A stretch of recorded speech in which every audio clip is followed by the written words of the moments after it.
Oh, what is happening, guys? It's been a while. In fact, it's been a long while since we've all been together. So, welcome back to another episode of Comic Book Weekly. We are here for you guys for sure today. We really are. Yeah. We're like, no matter what happens, we have to be on next week. Number one, because we missed 2 weeks in a row. And not on purpose. Right. It's just, and then previous weeks, we, obviously there was personal things going on with Brent as well. So he couldn't make it on the show.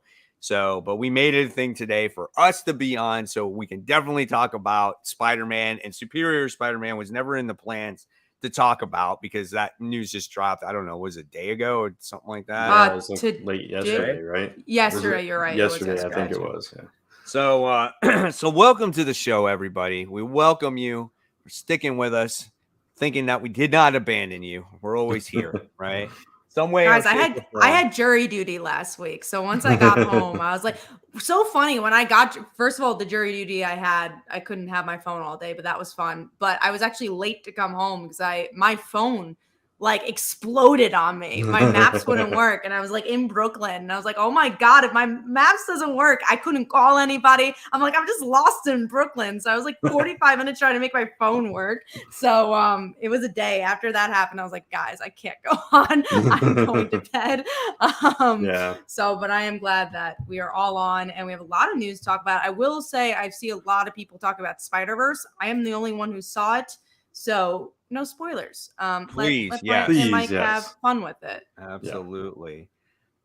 But let's welcome a few people real quick. Yes, I think, so we got Get the Key Comic. We have Tevia who's on. We have the official Spider-Man 2099 who's on, right? Nice. Parker Luck who's on there. So welcome, guys. We have the Chosen One is on there. James Phelps is on. Adam Collecting with Dirts is on. Shield Draws is on. Guys, welcome. Michael Gallant is on. Bronze Page. We got a lot of people on so early. So thank you guys for coming on. And like Kat said, she's going to kick off that news. And we'll do our best that we can, answering questions and taking comments live, of course. Yes, we will. Yeah, no, it's really cool to see some familiar faces there too. JLS is there, Jimmy G, again, Tevia, Ron P. These are old school fans of the show. JLS, I haven't seen him around in a bit, so that's cool. Yeah, awesome. So thank you for sticking around. All right, so let's get into the news here. So Dawn of DC gets a trailer on TV. The reason I mean, this is just great. I really like that DC has done a lot of initiatives to try to get people into comics. And we saw that with when James Gunn pretty much just took over DC and how they've been promoting comics. So I thought that was pretty cool. Yeah, it was cool. I forget what I was watching. I was watching something on something that had commercials and all of a sudden I think it was which is pretty much everything. I usually watch a lot of streaming stuff, but I think it was wrestling. I think it was on TNT or something, CBS, and during the commercial it just popped up. It was like Superman and stuff flying at me. I'm like, what the heck is this? And then it was the Dawn of DC thing. I was like, oh, that's really cool. So yeah, I think we saw that when they did the New 52 way back when, but they don't do it often, so it was really cool to see something like that again. I saw it on I just saw it on, what was it, on Twitter or whatever it was, just like what the trailer had to offer.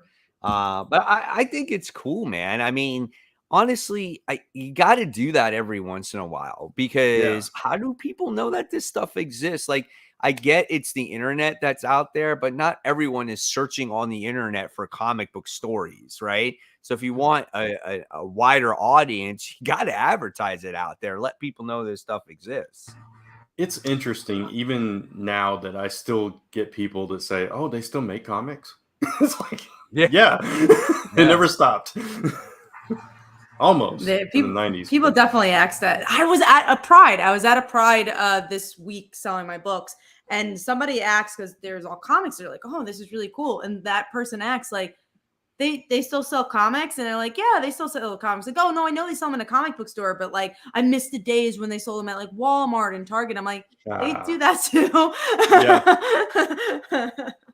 Like that's still happening. We do have an interesting question that's not spoiler related, so that's why I'm going to answer it. Do you believe Across the Spider-Verse destroys the current Amazing Spider-Man run because of me? Blah blah blah.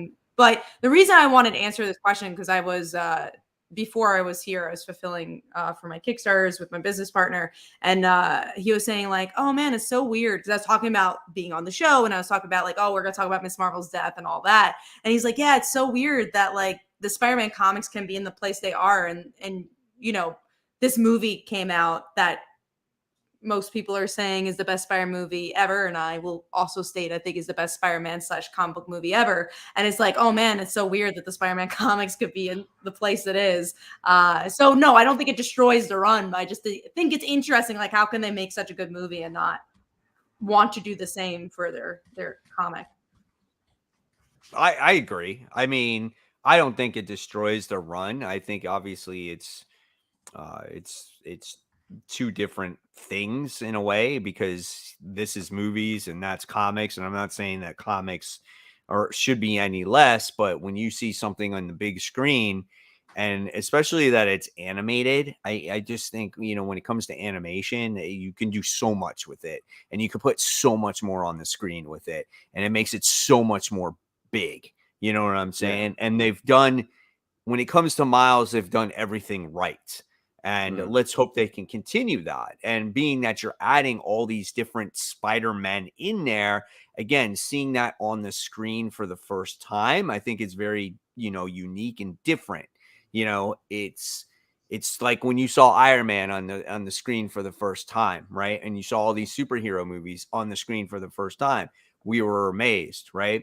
So when does it get to the point where people are fatigued by it and tired of it? I feel we're at the point where we're very spoiled by superhero movies. Like if we saw certain movies today, so like that Black Widow movie that came out, and you saw that for the first time as a superhero movie, would you be like, that wasn't that great? Or would you be like, man, that was pretty action packed and, and exciting, I think I would say it's not that great because what I love about the Across the Spider-Verse or the Into the Spider-Verse is that it does feel like a comic. To this day, the MCU are just action movies. Like, I would just be like, True. Black Widow is still a bad action movie. Like, it's not a good action movie. So I'm like, oh yeah, it's kind of cool Black Widow's there, but I've never been that much of a fan of Black Widow. So I feel like it'd be almost like the Elektra days where like we didn't have that many superhero movies, but we still knew Elektra was like not a great movie. I mean, Black Widow was just an example, but there's other movies out there. Like, okay, so like, a lot of people like you like Shang-Chi, right? Yeah. It's a fun movie. Yeah.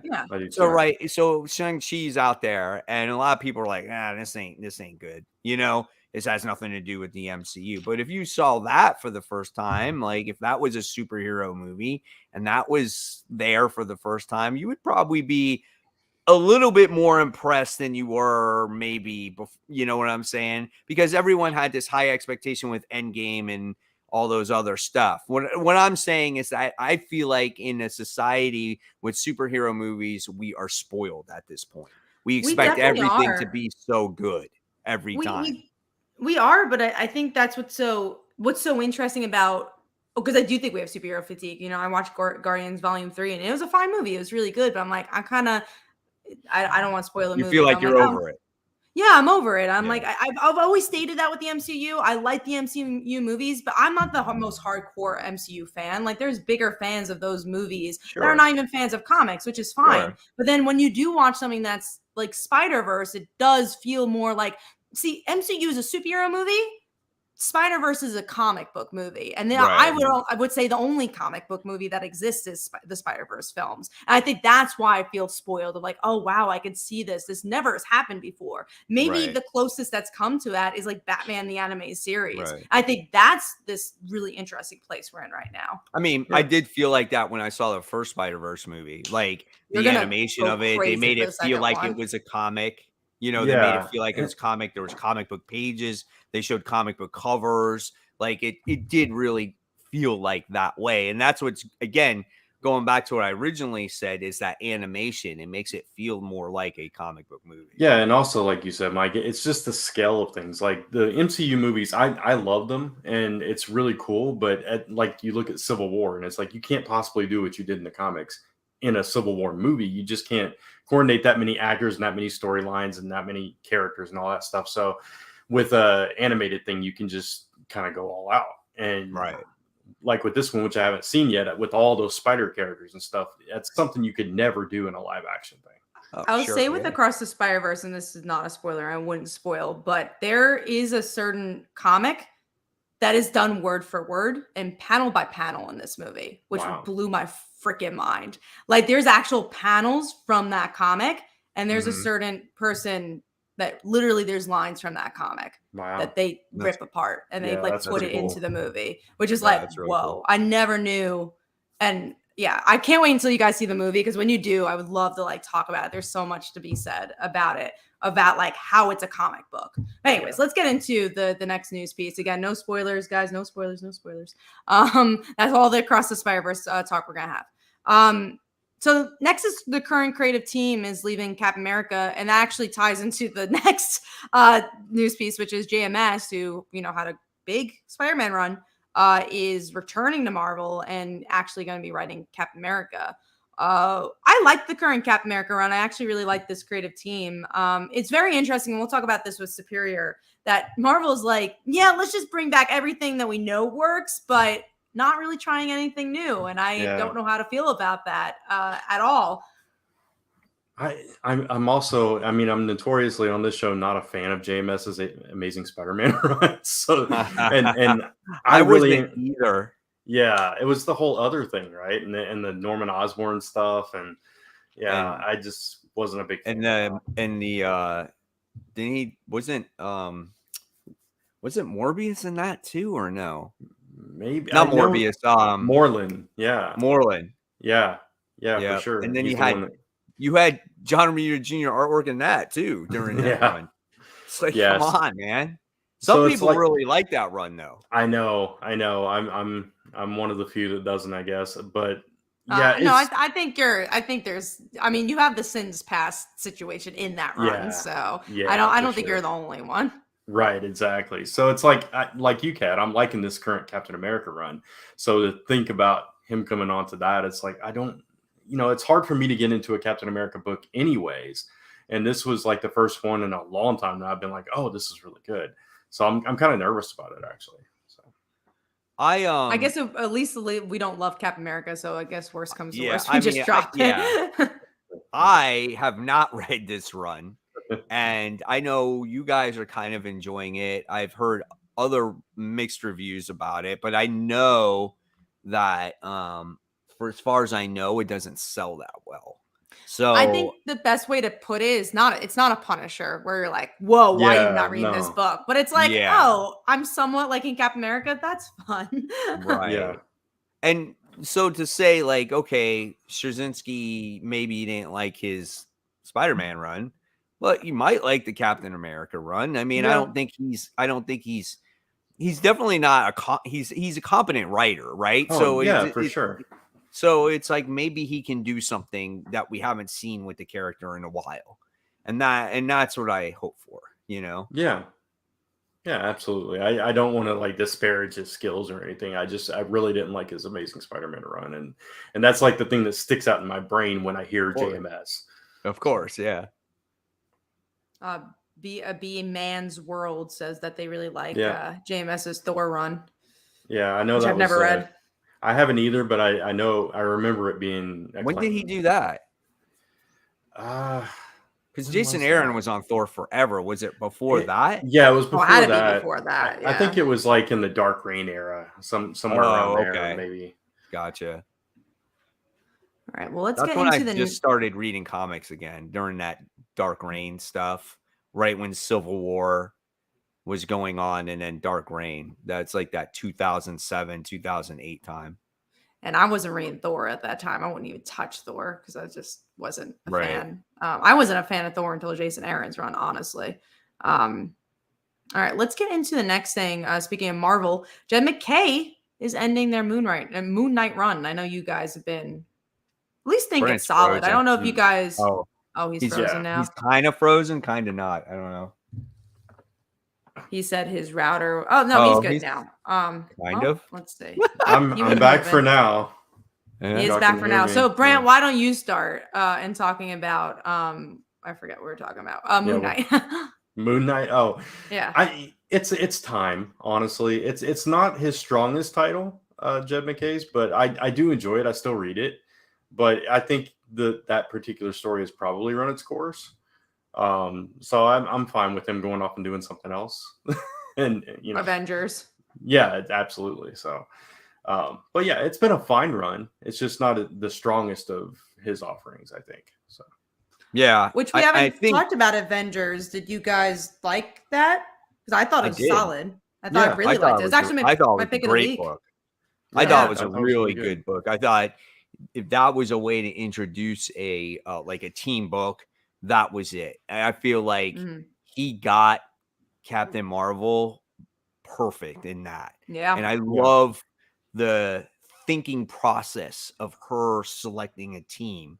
Like, I love that because you don't always see that. You're just like Captain Marvel, Iron Man, Moon Knight, this person, that person. But you got to see her assemble the team. Yeah. Or it's like they all just show up to fight a villain. It's like, why don't we be a team? So there was a lot more thought involved in this, I thought. But I also especially like that it was connected to previous events of Marvel, because sometimes like when you start a new team, it's like, all right, they're just starting this new thing, and actually that thing that happened in that character that mattered to that character doesn't matter here, but everything that happens to all these characters, like it mattered to the overall story. That's something that Jed McKay is really good at. He steeps it all into that history and that interconnectivity. We see the same thing in Moon Knight. He brought in Tigra, and like all her past was addressed, and all and built that relationship and kind of built a supporting cast around Moon Knight, which is something I don't really think he's had a long history of. So it made it better, I think. Right. So, and we're seeing that in Avengers as well. All right. Well, let's get into the next thing, which this was a little bit older news, but the new publisher Distillery will be heading to comic book shops, which just talk quickly about. I think it's cool that we're getting a new name in comics. We need it, especially in the direct market. And I think it's interesting that they definitely have a route to go digital and sell to those markets, but then also sell to the Wednesday Warriors. There's a lot of big names in it, so I hope it's successful. Yeah, same. Don't really have much to add to that, but yeah. Next up, another older piece, but I think bigger piece, is that Doomsday is returning. It's been a while. Yeah. It's kind of like, it's cool, but at the same time, it's like, okay, how many times is he gonna come back, right? Yeah. And then we just got done, like, we still got that story going on in Action Comics with Doombreaker. Right. So it's like, all right. I mean, again, it's cool. I like Doomsday. But what are they going to do different with that character that we already haven't seen before, right? He's just this brute force that he just fights, Yeah. Yeah, that's the thing. It's got to be handled right. It's got to be something different than we've seen before. And I don't know how you do that with Doomsday, because like you said, that is what Doomsday is. His whole purpose is to destroy Superman. So like, what do you do with him? Now, also, we have the new Daredevil creative team that is here. So, obviously, Chip Zdarsky is leaving, focusing on Batman. The new creative team is Saladin Ahmed, and the artist is Aaron Cooter. Haven't been a big fan of Ahmed's stuff. I believe he's the same writer who did the Miss Marvel, Miles Morales run that we didn't love. So, I'm like, oh man, I don't know how I feel about this. I can tell you, though, that the couple of independent books that he's writing, I am actually enjoying. Which ones does he write? Terror War, and Star Signs. Yeah, Star Signs was pretty good. Star Signs was cool, as it has to do with like the constellation and the what's the symbols? The Aquarius, Zodiac signs. Right. And I thought those two books were actually solid. And so then I'm like, man, he might be a much better independent writer than he does write, these main characters. So I'm not excited about Daredevil I'm not a fan of Cooter's artwork in many ways either. I don't know. I'll check it out and I'll see, but I don't know. I might be done with Daredevil for a while. We'll see. Yeah, I gotta refresh. One try. Yeah, I gotta remind myself what Aaron Cooter's art looks like because I don't recall. But yeah, it's at the same time, it's like Chip Zdarsky's run on Daredevil. Again, I feel like it's run its course. I'm ready for something different, so I'll definitely at least give it a try. Yeah, it's almost done. It's got like 2 issues left, I think. Yeah. Dynamite says, "Is Moon Knight ending after 25?" Yes. We don't know if there's another volume or not, but it's 25, also, and then there's got that mini series that's coming out. Which I don't know if it's related. I don't know what it is. I think that's his final. That's like his, on it, yeah, and I think 25. I don't know if it's 25. It has the Scarlet Scarab, who is the girl that was in the actual TV show. So she's making like her first appearance in comics there. I never finished the show, so I don't know who that is. So I don't know. But yeah, I think that little run there, this mini series or whatever it is, that's going to be wrapping it up for him there, which I totally get because he's got to, I think when it comes to Avengers, I think he's got to put all his effort now into that. So I feel like that's why he's finishing all these other projects now. Yeah. And he kind of did the same thing with Black Cat, right? Like Black Cat ended, then we had Black Cat and Mary Jane and right. Continued on to a couple Spider-Man issues. So yeah. Moving on to Six Gun, which was like I think an Oni book. Is returning to Kickstarter, which is really cool because and it's not through Oni, it's through another publisher, I think. So I guess Cullen Bunn got the rights to. Oh no, it is Oni. Never mind. Oni Press is doing it. Oni's returning the Six Gun through Kickstarter, which I think is fascinating. I love seeing new content from publishers like on a platform like Kickstarter. I think that's so exciting. So I'm most likely going to back this. Yeah. It's been years, right? Since Six Gun has been out. Oh, years. Yeah. That was like one of his, I think that might've been the thing that like started putting him on the map. It was like way back. I remember like reading the first few issues. I was really impressed with that. That's kind of what put him on my radar anyway. So I know there was like there was talks of TV deals on that at one point in time, and it never worked out. So glad to see it back though. Thank you, Dylan S, for the nice comment. Found the Dylan. channel last month and very quickly earned a viewer out of me. I love the content. Awesome. So there you Thanks. go. Then let's get into the next thing here, which is Batman versus Catwoman in this Gotham War. I don't know I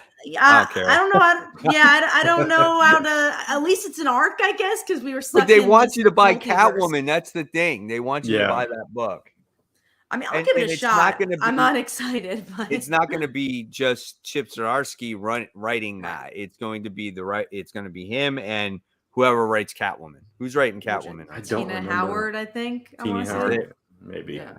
So it's going to be that. I don't know. We've seen that stuff before in the past, and sometimes 100%. It just does. A lot of times, it just doesn't work. There's a big disconnect, I feel, I think we need a break from the Bat and Cat stuff for a while. Yeah, if you don't want them together, let's just not see them at all. Because that's fine. Just let them do their separate thing. They're starting to become like Mary Jane and Peter Parker here. Yeah. 100%. I agree. So that's our feelings on that one. This was big news. Image Comics is leaving Diamond and moving to Lunar. So just another nail in the coffin of Diamond, because that was literally the only thing that was keeping them hanging. I don't know how they literally stay afloat after this. Like, I get they have like their statues and toys and all that other stuff. So maybe that is, but when you look at all the comics, all those big companies that are just jumping ship, like, how do you stay afloat? And then how don't you improve your business? Like, how did you say, hey, what are we going to do to either get these people back, or what are we going to do for the current customers that we have so we don't lose these? Because you're seeing obviously a trend. You had DC leave, you had Marvel leave, now you got Image leave. those are your three big ones, and they're just jumping ship. Yeah, I mean, if they don't pivot or if they don't have like some other segment that's like feeds their bottom line more as much as the comics did, I don't know what they do. Yeah. Go out of business. Yeah, right. All right. Well, moving on to the next two big pieces from these past few days. Kelly Thompson looks like is shifting a bit from Marvel to go to DC, and we'll get that super chat in a second. And going to Birds of Prey with the same artist that did Hawkeye. So the Hawkeye run she did with Kate. It's the same artist, and right now it's revealed that Black Canary is obviously in it. Cassandra Cain was revealed today. And I'm so freaking excited. I think she's going to be great on this. I think this just gives another point to DC. I mean, I hope she still writes stuff for Marvel. But I think it's a shame if, I just feel like they never gave her big enough titles. They just never gave her anything that was a flagship. And I think go for it, go to DC. And I'm really excited for this. I think it's going to be great, honestly. I mean, I think at this point though, it doesn't matter. I feel like these writers just go wherever at this point. But don't you think she's going to do a great run on this? Like, I think she's going to have a wonderful. Don't you think it's going to be a good run? I hope so. I hope it's a good run. I think this has the possibility of being the best Birds of Prey run that we have read in a long time. Yeah. Because first of all, we haven't had a book from Birds of Prey in a while, and we haven't had a real one in a long time. So, I mean, let's hope so. I hope she can definitely handle it. I mean, and when is it coming out?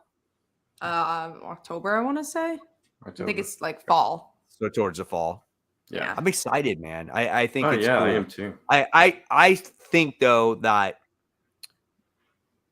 when it comes to a writer these days, though, with Marvel and DC, I think they can absolutely come back. Like, I think she can come back. I'm not saying she's not going to go to Marvel, but I just thought it was a really interesting move because she's never written anything for DC. This is the first time she's ever written anything. And I think maybe, I don't know. It's not, I don't have any knowledge about this, but I think maybe a part is like, why didn't you give her a flagship book? Like, she is one of your biggest writers. And like, they tried with Spider-Man, and I don't know. I mean, maybe Marvel doesn't even have a flagship book anymore. I mean, I feel like that Captain Marvel was a pretty good title for her, and it lasted quite a long time. That's true.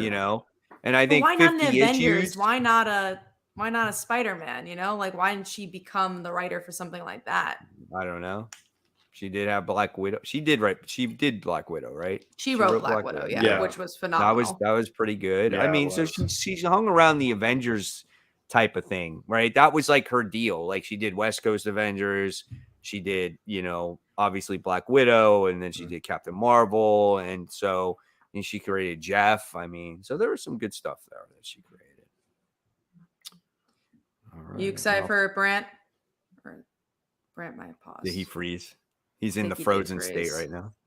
He did freeze, but let's get into the super chat, and then hopefully Brant will be back with us. Frank gave us $5. I'm excited to see. There we go. You're back. You're good now. So, Brant, what do you think? What do you think about it? Just real quick, I'm excited for it. I'm just excited to see her do something different. And Birds of Prey is a big book, and like you said, Mike, we haven't seen it in a while, and I hope it's good. That's all. Cool. Awesome. And then Frank says, Catwoman is escaped con now. Batman's one job should be to capture her and return her to prison. And I'm sure that's not even going to be assessed. Probably not. I didn't even know that about her. I don't know what's going on with Catwoman. No. Since that series launched, that the first run really just left a bad taste in my mouth. Where I'm like, do I need to read this? And they never rebooted it. Yeah, Catwoman. Yeah. And they never rebooted it. They just went along. They never went to issue 1. Maybe if they went to issue 1, I would have picked it up again. But I picked it up. A cover buy for me. Yeah, that definitely. It's a cover buy for me too. I did read it like somewhere in the middle. I don't know. Jeez, can't talk. Lower 30s, and then I stopped because I just lost interest. But yeah, I still kept getting it for the covers for a bit. Because people liked Ron V's run a lot. And I just was going to jump onto it. And I heard like Ron V's run was ending on it. I think I bought one issue, and they're like Ron V jumping off of it. I'm like, well, it looks like I'm not reading it anymore. So I got Venomed on it, you know. Yeah, You definitely got Venomed on it. Yeah. Let's get into our last topic, which is the topic of the show. Superior Spider-Man is going to be returning, and Dan Slott's going to be writing it. And you know, I'm a little frustrated because again, the things I've loved from Marvel in these past couple of years is when they did something a little different. We'll talk about Punisher later, but I love the Punisher run. I loved Immortal Hulk. Like, I just like things that felt new, and I'm like, okay, fine. Superior Spider-Man is returning. Let's see what a new person could do with him. And then you find out that Dan Slott's writing it. I'm just like, you're just doing it for the cash grab at this point. I mean, I'm not disappointed in that though. Because I'm like, if there's somebody that knows like Dr. Octopus and I feel like knows how to write him, like I enjoyed his Dr. Octopus. So I want to know that story. Like, how does he become Superior Spider-Man again? So here's my question though. We've seen Marvel doing a lot of these flashback series, Extreme X-Men, X-23, etc. Could this be that? Could it just be maybe?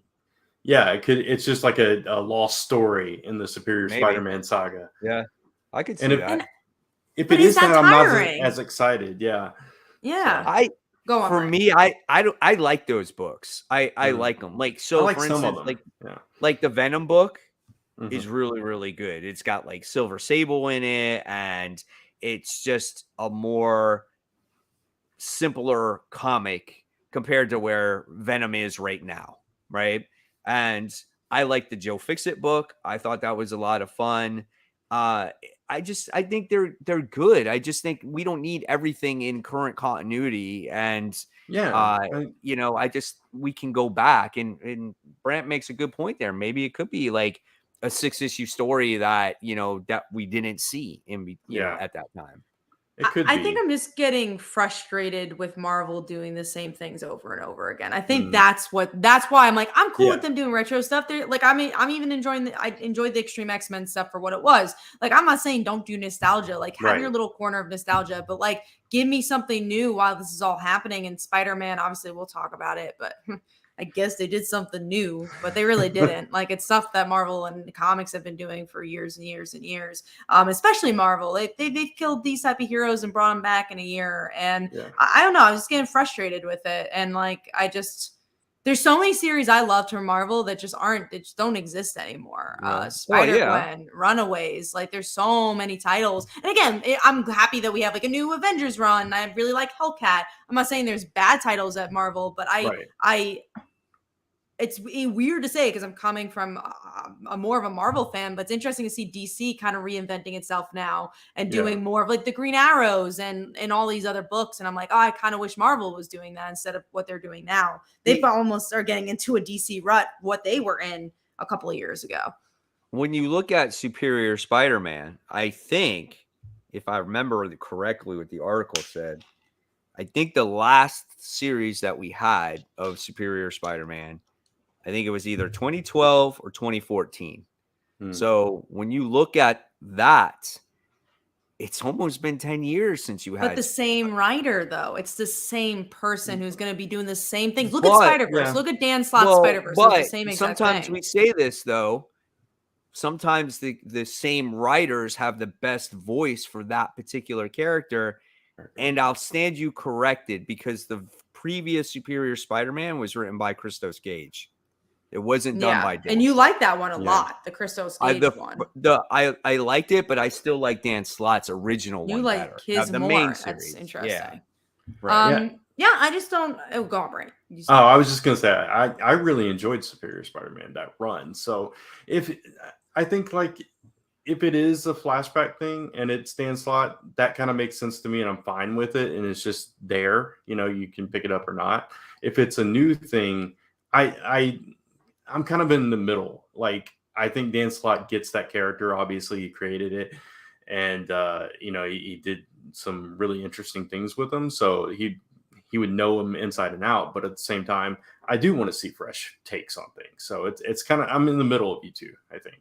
Yeah. What's so interesting about Superior, because I remember you guys liked Superior more in the moment. I remember when I was reading it, I'm like, I'm just so tired of Superior. Give me Peter again. But now as I look back, I really like that run because again, it did something so different. It was so inventive. Dan Slott never like went back on it. He just really pushed hard on it and made something really interesting. And he owned it. And that's what the fear of it. It's like, oh, why are you going back to something that like was inventive and was so cool? Like it's like this Immortal Thor thing that's happening. I'm like, oh, Alan Wing's going back to Immortal. It's like, I just want something creative and even, but it doesn't have to reinvent the wheel because again, look at the Avengers of Jed McKay.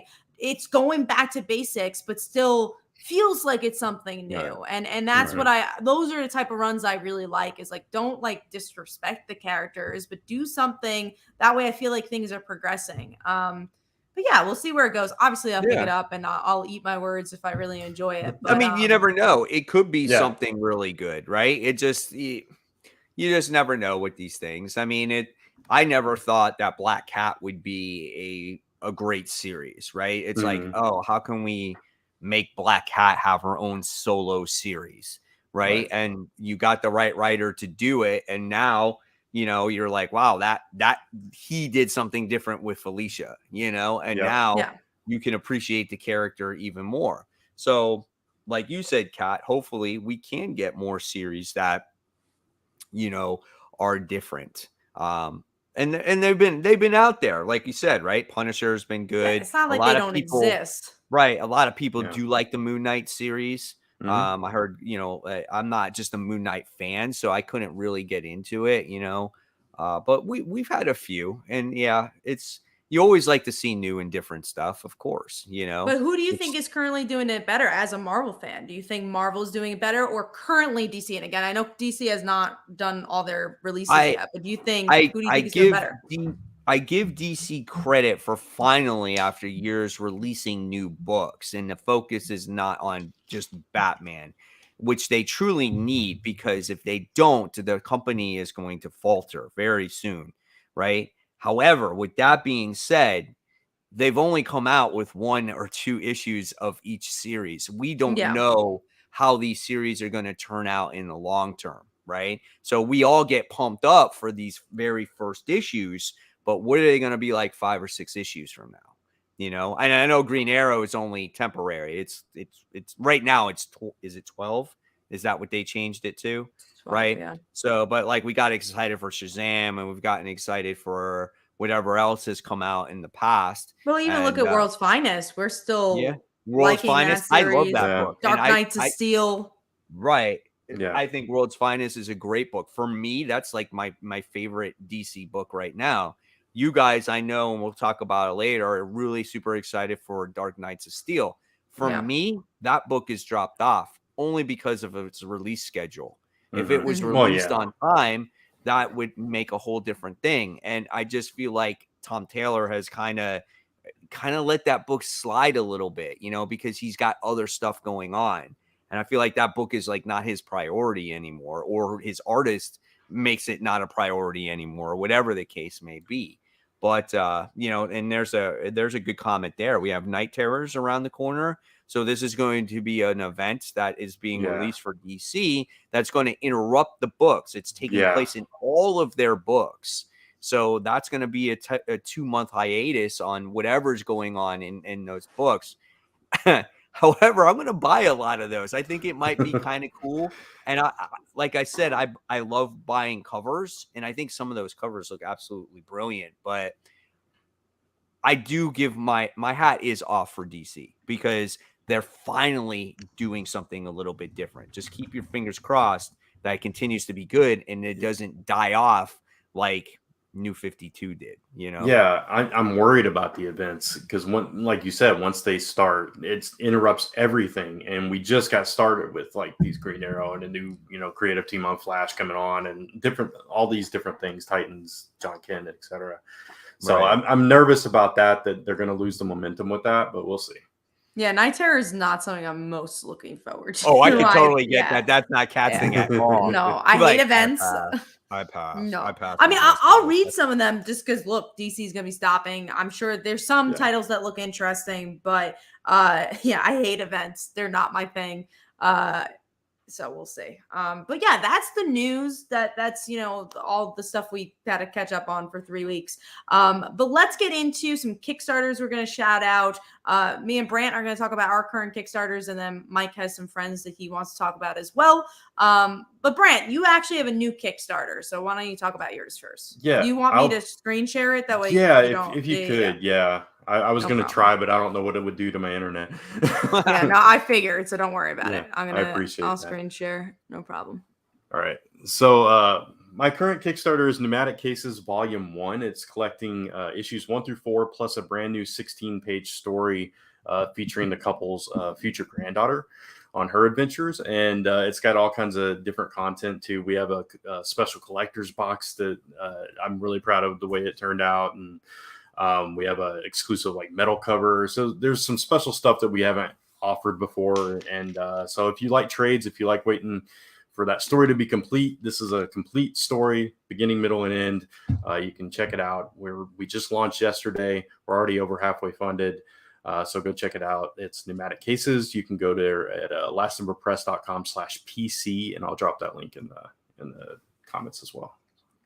Cool. And I'm going to talk about my Kickstarter real quick, which is actually ending. So the reverse, but don't worry, we have more Kickstarters to come in the next couple of weeks. But yes, this has been doing really well. It's Rainbow Canvas. If you like Webtoon, it's BL and GL romances, all wholesome. Our original stories from very popular Webtoons, including our Webtoon, Slice of Life.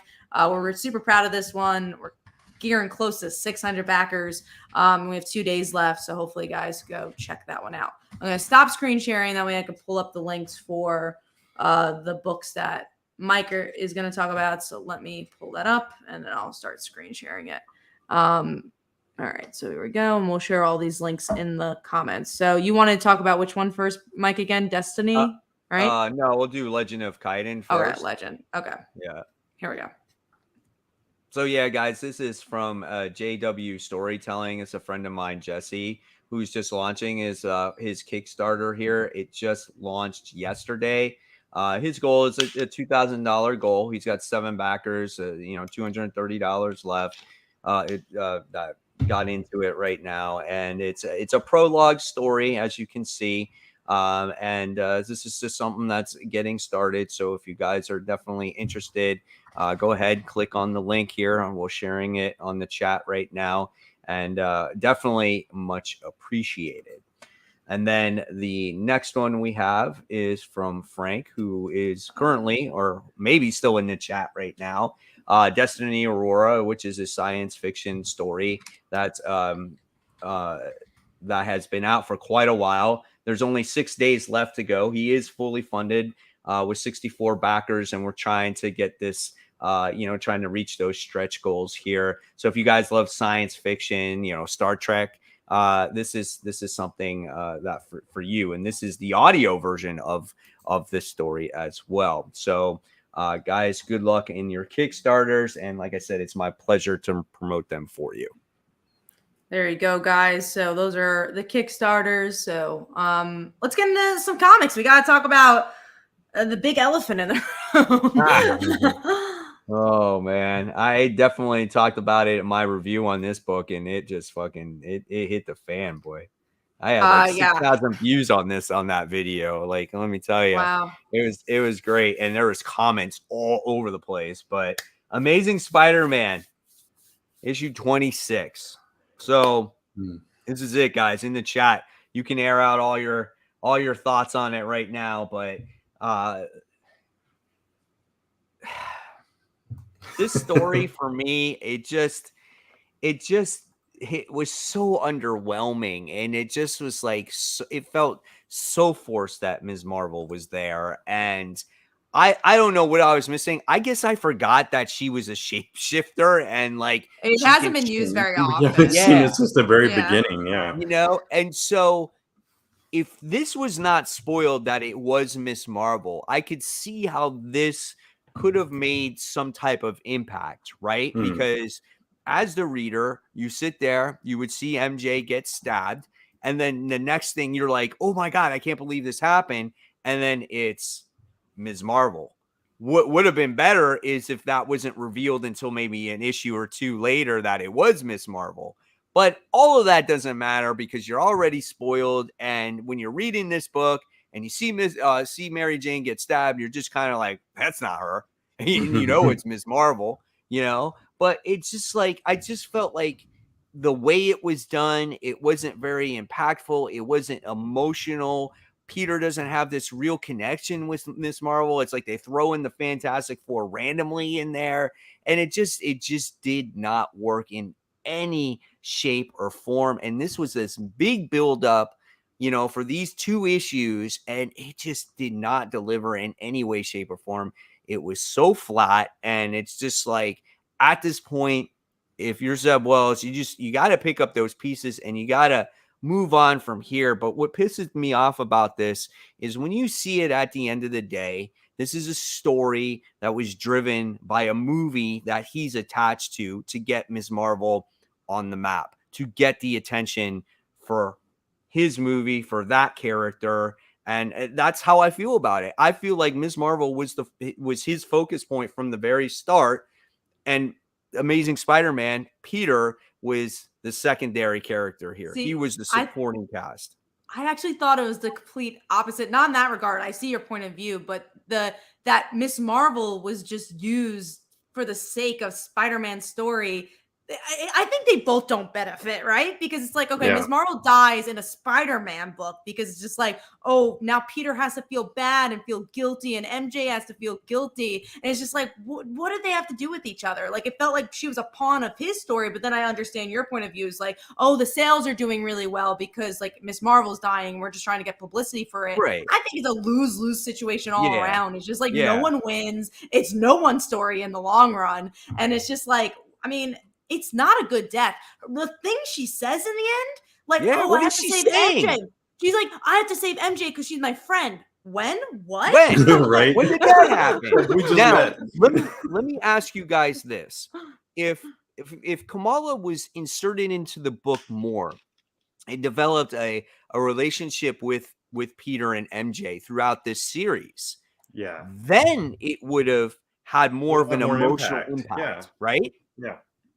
Absolutely. She was barely there. And when she was there, it was just like, why is she there? I mean, there was like very little reason for her to be working for Osborn. It felt shoehorned. And I think we all said that at different points. It's like, why is she even there? And I love Miss Marvel. I want her to have her own book and be successful and all that stuff. But this was just not the way to get attention on her, I don't think.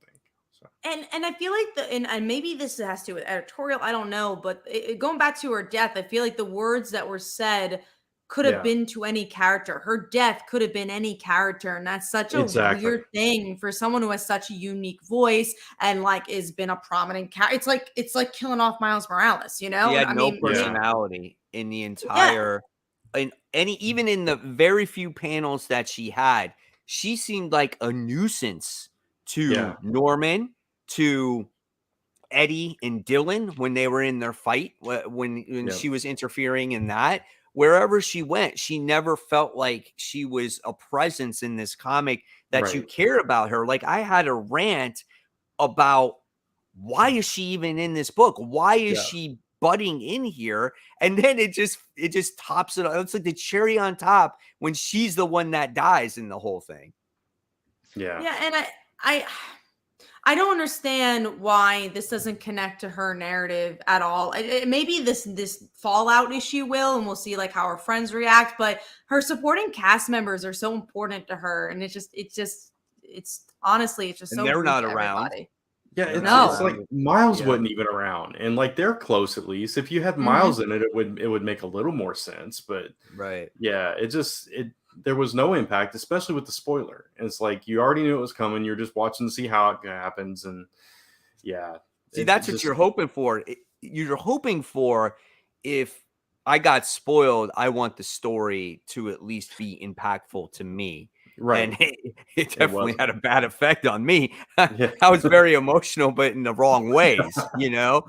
And, but it's so frustrating. And if Ms. Marvel had her own book, it would have been much more fitting if she died in her own book, right? And it's just like or even Captain Marvel. Yeah. Even a or Miles even Morales Captain book, Marvel. any of these. Right. Yeah. Right. That would, and the timing is the same because her issue 50 is getting ready to come out, and that would have been around the same time frame. That would be great. Finale issue, death happens, right? I mean, that actually makes good sense. That's a good idea right there. Yeah. Tevye has a good point. Do you think they were going to kill off MJ and not Miss Marvel? I think possibly. I think maybe they're setting up to that, or they really want to do the red herring. I want to talk about MJ for a second because I also think she was really confusing. The kids, they just disappear for no reason. I'm just like, wow. And the more I talk about this book, the more I dislike this book. They're nothing. I forget where I saw it too. Somebody pointed out that this was basically the Scarlet Witch story. It was the same thing. Magical kids that didn't really exist, just served a purpose to disappear, to break her. It was the same exact story. It was recycled. But MJ also has no, she has urgency because of these kids. But they are like, oh, she has the powers of a god, but you still need to protect MJ. It's like, why? Yeah. What? And then, going to Paul. For some reason, they just throw in actually, he's like the son or he's related to the guy. I'm like, what? And they do nothing with it. They're like, I guess I'm related. And it just doesn't connect. And what about MJ, though? He's like, he goes to her and he goes, he's the bad guy. And he goes, I understand him like you. Like she was like rubbing it in his face. And oh my gosh. This is so bad on so many levels, this book. And it's such a shame. Love this comment. Frank, I agree. Avengers issue 1 would have been great. Because again, Captain Marvel, maybe it was not, and I also agree with the first part. But maybe Captain Marvel's not big of enough a book. Avengers is your flagship book. Issue 1, kill her off there. Or kill her off in kill her off in a series that makes a little bit more sense. Or, great idea. Don't kill off Miss Marvel at all. That's great. Give her a good series. That's awesome too. I mean, there's just so many more problems with it. And now that this is over, maybe we can just get away from all this that's been building for how long has this series been going on? Over a year, right? Yeah. Let's see. It's now up to 26 issues. Because it's released twice a month. So I would think just over a year. Maybe now that this whole thing is behind us, maybe now we can just have some fun with the comic, because the next story does have a Dr. Octopus Kraven storyline, and Ed McGuinness does the artwork in this next story arc. So I think, it's a little bit of breath of fresh air here, but I am tired of Peter just being such a being dumped on, you know what I'm saying? He's such a piece of crap in here, and there's no character growth in him. There's no character growth in any character since this series has been released. Nothing in MJ, nothing in Peter, nothing, absolutely. And except MJ got older. And it's like you said, everybody's just mad at Peter all the time. It's like you it's just so out of character, and it just doesn't fit. It's like there's no understanding of him at all either. It's just like, you're doing bad, Peter. You need to be punished. There's no depth to the book, and it's so sad. Just because, again, you see across the Spider-Verse, you watch these Spider-Man movies, and you're like, there's so much depth to this character and this franchise, and it's so weird to see it go to this. And I really wonder what the sales are. I know at this point we don't know because of post-COVID, but I'm like, is it really doing that well? Maybe this Miss Marvel book is doing well, but how much has it gone down? Are people picking up Amazing Spider-Man any much? On Spider-Man are still really good. No, but compared to old sales of Spider-Man, I mean, compared to other Spider-Man, right? Yeah, no comic is even close to the sales. That's why they gotta keep raising prices, because they gotta make up the difference in cost. I mean, it's just they don't have advertisements in the comics anymore. So they don't get those types of, sponsorships. And then, the cost of everything has gone up. So you got to raise the prices even more, and you got to pay everybody. But I mean, when you look at sales of comics, right, I would say even 10 years ago, I think sales definitely have gone down. And I mean, when you look at when Brant and I were kids, comics would sell in hundreds of thousands. Right. Easily. Not even. But is it just superhero books are not doing well? Because you look again like Dogman and stuff like that, those are doing really, really well. Correct. Millions. You're correct. I mean, again, Scholastic, stuff like that. I think that does War really well. Olympus. I mean, Yeah. even like when it comes to indie comics, I think they do well, but they still don't do, nearly as well. It's comics has changed. It's geared more towards adults than it is kids these days, because we would all go to the store when we were kids and buy comics. And your parents were like, aren't you too old for those comic books? And they've evolved as we have gotten older, and since we're the people that have the money, we are the ones that spend for them, because they're no longer like, I feel like this is no longer a cheap hobby anymore. It's an expensive hobby. Yeah. So they got to gear it towards an older audience. They bring up a good point. Dogman doesn't come out once a month, which is true. And I think there's a point to why trades and graphic novels sell so well, but does Marvel and DC trades and graphic novels sell as well as a Dogman or a Lore Olympus? And another issue with the trades of Marvel and DC is that they don't really print those old books as often as they should. I remember I was talking to my store about how when Scarlet Witch was coming out, that there was no print run for the graphic novel of House of M. That's crazy. None at all? Crazy. None. Wow. They didn't have anything for House of M, and they were just like, we don't have this House of M book when, But did they ever make it or no? Yeah, no, they made it, but they ran out of print. Like they were at their 4th or 5th print run. They didn't do the next print run that they needed to do. So it's like, some of the trades and the omnibuses, they go out of print. Exactly. And then what happens is, believe it or not, those omnibuses actually have value because they're not printed anymore. Right. And so they re-release them again. Yeah, it is a shame. And I feel like when it comes to like omnibuses, I think they do really well. I think a lot of people buy those because it's just like something that you can always just take off your shelf and read at any point. And I think that's the thing that needs to be fixed more. Because again, floppies, sure, we're just not, they don't sell as well, and that's okay. And you just know that in comics, that's not where you're going to make the majority of your money. Again, the bottom line is just not there for that. But the whole point of making these floppies is to collect it in these bigger books that will hopefully sell and go to Barnes and Nobles and Amazon, and more people will buy them. And I just think that comics is in this weird transition phase where they are realizing that, but they don't know what to do with that. I think, you have DC that does the YA books that do really, really well for them. Like those graphic novels sell better than a lot of their floppy books, and it's just like cool. And then like again, in a Marvel standpoint, it's like Runaways did really, really well at graphic novels, but they did not do well as floppies. And you're like, well, why are you selling them as floppies at all? Why don't you just sell graphic novels? So it's just like, I think we're in this weird transition of like, maybe we should be doing other things in comics that help sell Marvel and DC books and help sell superheroes. Because I want these superhero books to be millions and millions. Why are there millions of people reading Webtoon and not Spider-Man? Like, I don't get that. I think it's just a combination of stuff. I just think getting the audience out there to know that these stories exist is one thing. I just don't think we do enough marketing or advertising for it. And you could say, well, will that really help? How would you know unless you don't try? DC's doing links to commercials now. Yeah, I mean that helps. I mean, so I don't know. We always do advertisements for video games. You see video games for like video game advertisement for like Midnight Suns. You make a comic book out of Spider-Verse. Out of the video game for Spider-Man that's getting ready to come out, Spider-Man 2. And you can Marvel see Snap, that the game.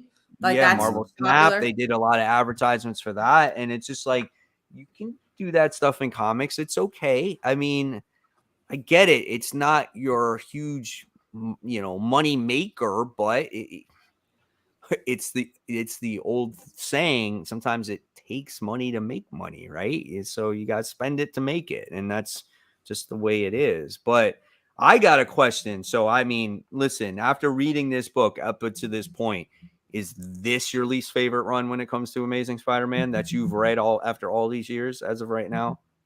It's so hard to say because I think it's a combination of how tired I am of every run we've read since Dan Slott. I agree.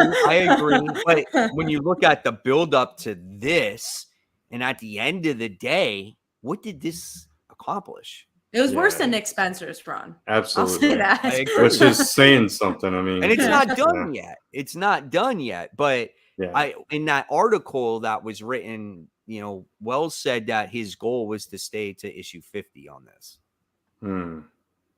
So at least another year. That would mean another whole year, at least. But I don't even think it matters what writer's on it anymore. I think that's the point. Like Nick That- Spencer proved that he wanted to write something different than he did. Like you could see it in his run and why it started out so good and why it fizzled out in the end. Because he had a plan and Marvel's like, you can't do it. So it really does not matter who's on it. It doesn't anymore. It just like it, and it sucks. And I hope we still could get good stories, but I don't think it matters. I mean, I would love if a Jed McKay came on that book to see what he could do. Or I know Donny Cates is, going through his mental issues and his struggles right now. But if Marvel sat there and said, you did phenomenal on Venom, you made Venom sell more than Amazing Spider-Man. So why don't you go ahead and write Amazing Spider-Man? But controversy sells. Don't you think this is going to sell more? This Miss Marvel death that was not well written. This is probably going to sell more than a book that is well written. Yeah. What, this one issue? Just absolutely controversy sells. But I think at the end of the day, don't you want the entire run to sell? Well, of course, as fans. That's what you want, not just one issue. People will pick up one issue just to see what it is.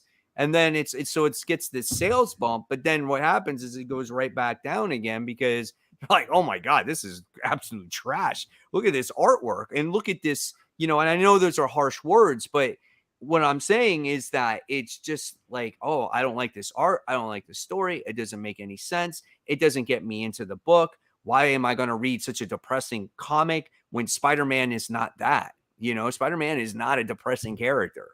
He really isn't. Yes, he has some bad luck, but he is, people love him because he's so relatable. And in this series, he's not relatable at all. I don't even think he's, and it's interesting because I was talking to my friends because again, I've been so excited about the Spider-Man movie and they know why I've been excited. And I was talking about why do I love Spider-Man? Like, why do, a lot of people say it's because he's relatable, but I don't think it's that. Like, I mean, I'm not a 30-year-old man, but I think the reason why I like Spider-Man a lot is because he, no matter what, will do the right thing. Like he will put a building on his back and like he might die and he doesn't want to die. He'll try very hard not to, but he's going to try to do the right thing. And sometimes that right thing is not right for everybody. It's not right for him. And he's just one person and he's trying to make this judgment call. And that's what I love about him is that no matter what, he'll sacrifice anything for himself if it means being a good person, whatever that means. Very human. And that's he's human. Exactly. And that's he's what people human. like about him. He's not relatable. He's human. He makes mistakes. He makes mistakes like anybody else does. Mm-hmm. And it's also that, even though he has all these powers and stuff, he's still an underdog. He's always looked at, even as a superhero, he's looked at as somebody that's just not quite, up there, but he still pushes himself to do every possible thing that he can. He goes against all odds. And I think that's part of the appeal as well. Yeah, and that's what I want to see in this book. There's not been the struggle of, again, having the building on your back. Sure, there's the struggle of MJ being honestly a little bit of a bitch to him and missing and like whatever. But that's not a struggle. That's just like a character being written wrong. It's just like I want to see a true conflict. And there has not been any conflict in the book that it actually attacks his personality or attacks what he needs. And those are the best Spider-Man stories. And I think that's been missing for a really, really long time. I can't remember, besides Superior Spider-Man, the last time his actual morals have been targeted or that we've seen that type of story. I really don't remember the last time we've seen it. At the end of Amazing Spider-Man, before he died, before Superior Spider-Man came out, right? I mean, that was a very emotional comic. And then the same thing when you had Flash die. Yeah. That was a very emotional comic, And so as much as people will rag on Dan Slott, I thought that he did get the emotional aspect of Peter Parker and who he is as a person and as a hero. Because he said himself, he's a big fan. He'll take risks on the character, right? But, he is a big fan. He gets Peter Parker on who he is. Yeah, I just find it so interesting because I feel like, yeah, we think about this more, because just the run has been so disappointing. And I think what's so disappointing is when Spider-Man was not maybe our favorite run, like when we weren't loving Dan Slott's run. We had Miles Morales Ultimate Spider-Man. We had Ultimate Spider-Man in general for the longest time. So it was like, oh, I could go back and like read that book, or I could go read Jessica Drew's Spider-Woman, or I could go read Spider-Gwen. But the problem is that there's not any other Spider-Man books really out that are good either. Like, I mean, the Miles Morales one, I know you guys have been thinking is solid, but it's not like this is the best Spider-Man run. There's nothing to fill the void currently. Yeah, and even with the Miles, it got interrupted by all the Carnage stuff, so it's kind of sidetracked a little bit right now. I still like it, even though I think too, it's good. Yeah, it's still good. I did like the. No, I'm not gonna say I love it, but I mean, I do like the. And I do like the newest. It's the best Miles we've gotten in a while. Correct. Yeah. And I did like the last issue of Dan Slott's Spider-Man because it just focused on the character.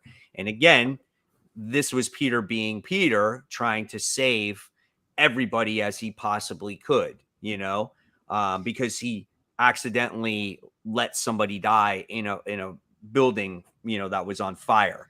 And he took it upon himself. He was very hard on himself. And he wanted to do something to enhance his spider sense to where he can save more people, so that one I liked more, but it wasn't like, whoa, this is like, no, exactly. But it's more in line of what the character is compared to what we saw in Amazing Spider-Man. But isn't it sad that we're just looking for stories to be like, oh, cool, this is Spider-Man and the actual Spider-Man I like, but it's not a great story. Like I feel like it's such a weird place we're in where we're just looking for like something that resembles Spider-Man. Like we should be getting stories that are just honestly like I like that last, which is a retrospective book, but I like the Kyyden story. I thought that was probably one of the better Spider-Man stories we've seen in a while. The lost, Kyyden story, whatever it's called. Lost Hunt. Yeah, the Lost Hunt. I was like, again, did I love it? Original writer of the original Kyyden Hunt. So, going back to original writers writing same stuff, this was that same writer. I still felt like that even that fizzled out at the end, but that's just me. I agree. The ending. I can totally get it. There was a lot in that. And I don't think it was as good as the original, right? But still, it was still a solid story.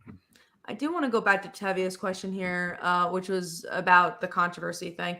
I do see this controversy I don't see this controversy selling well. It's going to be the exact opposite. Again, I don't know about future issues, but I know I went to the store at I had to go see I was going to see a concert that day. So I remember I got to get to the store right when it opens. And usually I'll get to the store around the time it opens, but not the second the door opens. But I was like, I got to get there right away. And then I'm walking in, and usually at that point, there's someone there. They're just opening up the door. But there's people there, and the reason they were there, they were looking at all the Spider-Man covers. They're like, oh yeah, I need to get that cover. I need to get that. People want to get Spider-Man, especially for a week. And the reason why there weren't as many people there for the opening is because it was a fifth Wednesday. Nothing else really came out that week besides Spider-Man. So most people besides us would be like, oh, I'll wait until next week because there's not as many books this week. So it was just interesting. People did go to the store for that book. I went to the store for that book. I mean, deaths are key issues as well. So I mean, it's gonna sell. Right. We got a comment here from Parker Luck. He says about Flash Thompson. While he died in Amazing Spider-Man issue 800. Then he mystically appeared in Amazing Spider-Man 900 with no background of where he was. Just to let you know, he was in the King in Black event, and it explained everything on how he came back. So if you missed that story, that's where you'll find out how he actually came back. Yeah. Okay, so good on Amazing Spider-Man. Yeah. I think hopefully it gets better. I mean, it can't get much. It can't get much worse. So it could just get boring. I think it could just get boring because this was not boring. And actually, I will say because I read no comics, it's in my top 5 because I was like, at least it was a talking point. Definitely not in my top 5. Not in mine either, but it was a tough week for top 5. So I'll say Very that. tough week for top 5 this week, which, it's a shame that we had such the busy weeks these past 2 weeks. It was like, I actually liked a lot of books these past 2 weeks. I'm like, oh, I'm so excited to talk about like Green Arrow, or I'm talking about Avengers. Right? And then we have this week where I'm like, well, I guess like, this is my pick of the week. It was a difficult week, I feel, this week. But let's talk about a book that's actually really good.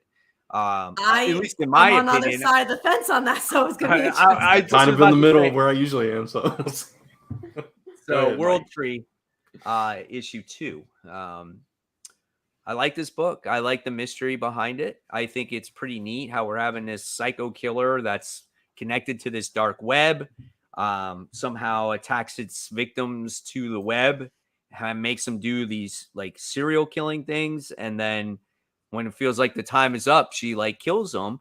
And I was confused though at the end of this book. Who were the 2 people at the house that found the person that was connected to her? They had this whole like 4 pages of them talking about going on the date and everything. I don't know. I don't remember even. I don't know. That was my issue with this book, is that there were so many characters I could not follow. I was just like, all right, this person's there, that person's there. So you got introduced to the detectives that are behind this comic, which I liked. I love like they had their personalities. They were quirky guys talking about him being in a strip club and now he got thrown out. And like, I like that stuff. It makes it more realistic. Like, if it was just like you and I were partners out doing a job, they weren't so boring, and I like that. And I like the whole book, except those couple pages where it's like those 2 people were outside the house. They're having a conversation about going out on a date and possibly kissing and stuff like that. And then they find the woman in the house. And then you find the other girl who was doing the investigating, trying to figure out what was going on. Were they part of the original team that, like, we saw in the first issue? This is back and we got to deal with this, and he was reassembling the team. It wasn't. It was like maybe it was. I don't remember. But I wasn't. See, that's the one thing that I was a little bit confused on those people. So I'm not sure. And the panels in there were very dark and you couldn't quite make it out. So that's where I was a little bit lost and confused. But the overall story for me, I enjoyed personally. I think James Tynion is just not my type of writer. I've tried so many of his books. The only book I somewhat, and I would say was solid for me, was Batman. And that even took a while. I remember at the beginning of his run, I'm like, I don't know. And I think it's just because he's so much about the world. It is very much about like, let me tell you this crazy story. Here are these awesome visuals, which obviously works very well with horror. But I love a good introspective story. Like Hellcat for me has been an amazing horror story because I love just getting into her head, and I love stories like that. And I just feel like this is not as character driven as of a book of something I usually like. So it's just not for me. I see. I'm kind of Just starts talking. I think Brant's kind of in the middle. There we go. I think he's coming. You're good. Yeah, now. You're good. Okay.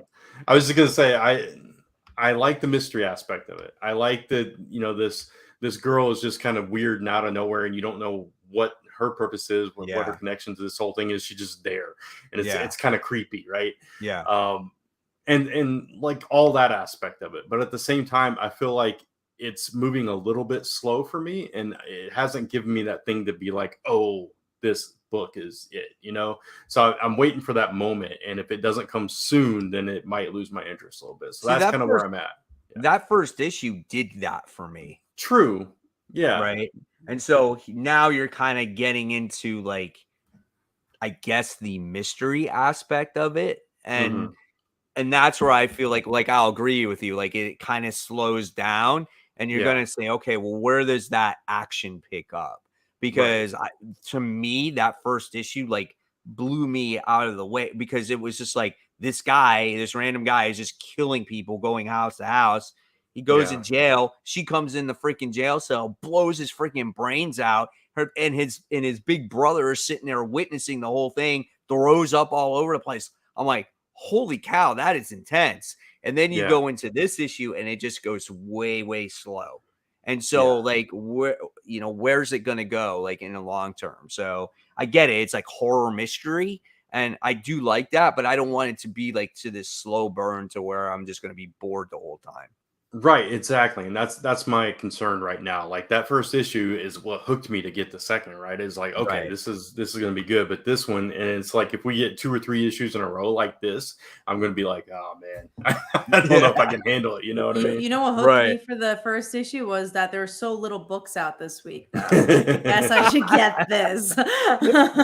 Yeah, I just think you're just not into his writing because you don't don't read Something Is Killing the Children either. Yeah. I didn't like the first issue of that book. I was so remember, you know good. what's so interesting about that insane. book? I read that book before it came out because I interviewed him for an article and I read it. Yeah. I was like, wow, like it's not my thing. And then like it went crazy because I read it digitally. I wish I had the first issue, but I read it digitally. A cool character though, man. She wasn't really in that first issue though. It was about the kids, if I remember correctly. Yeah, that's true. But you get to learn so much more about her as time goes along, and just like her.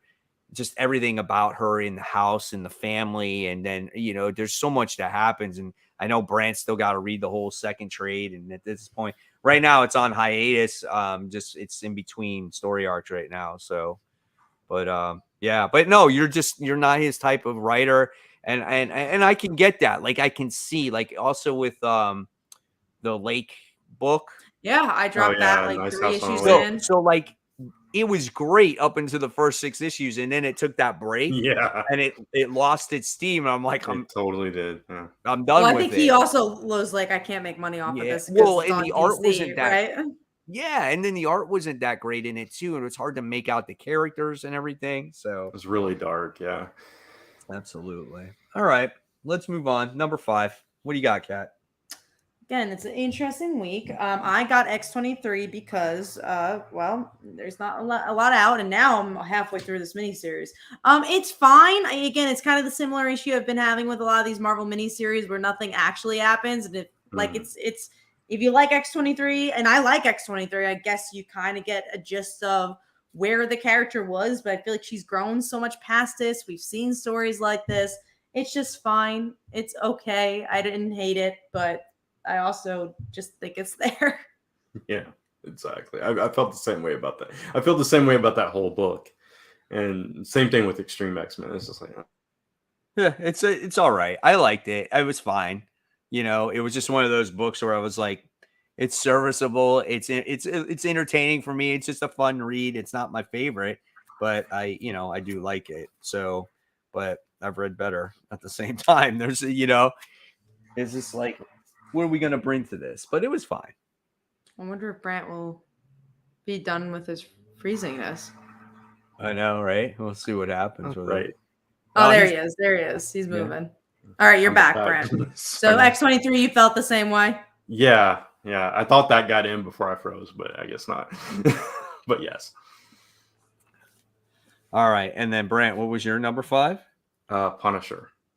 We have to talk about Punisher. I really did not like this issue. I didn't either, and it's just kind of like by default that it's in my top. I only read 11 books this week, so it was not the ending. After that fantastic series, that ending just whimpered for me. What I didn't like about it is that what I loved about this series that everything was from Maria's point of view. Yeah.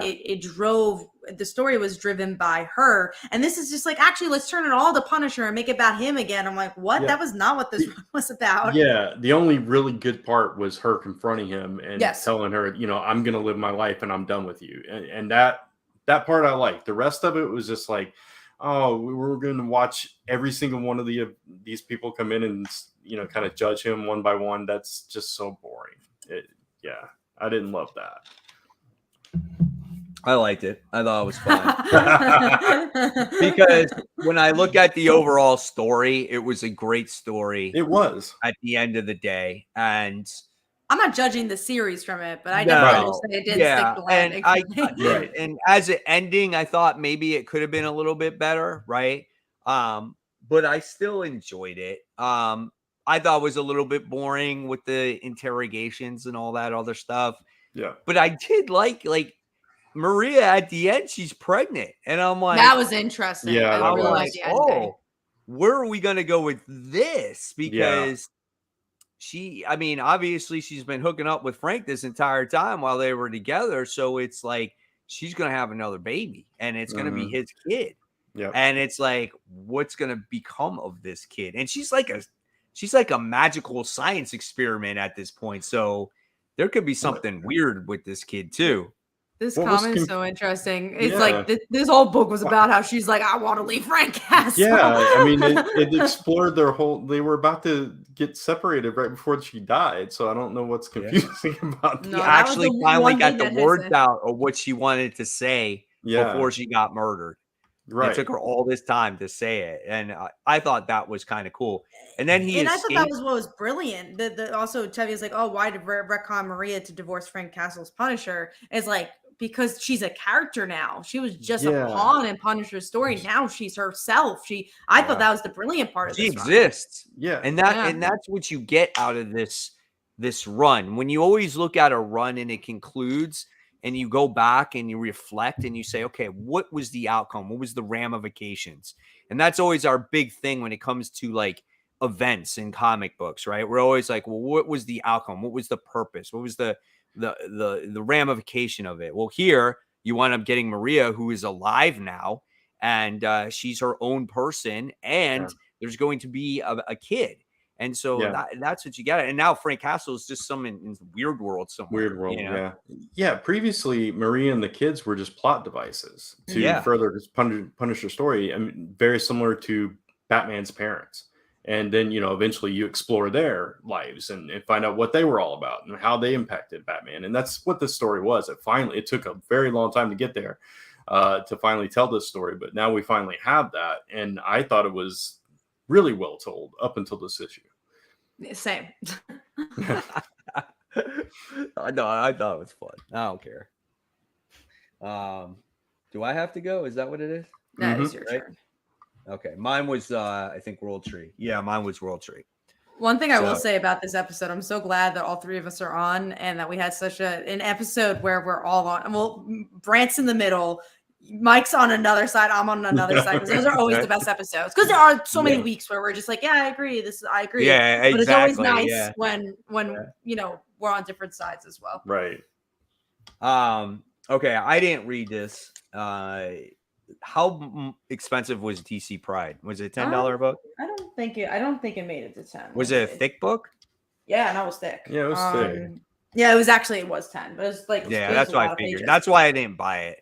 I don't think $10. I don't think you would need to buy it. I think, but I will say DC always puts the Pride books. They do better than Marvel in that regard. Absolutely, which sure. I liked a lot of their stories here. There wasn't anything where I'm like, well, that was just filler. And also these characters feel a little bit more lived in because they actually do things with their queer characters.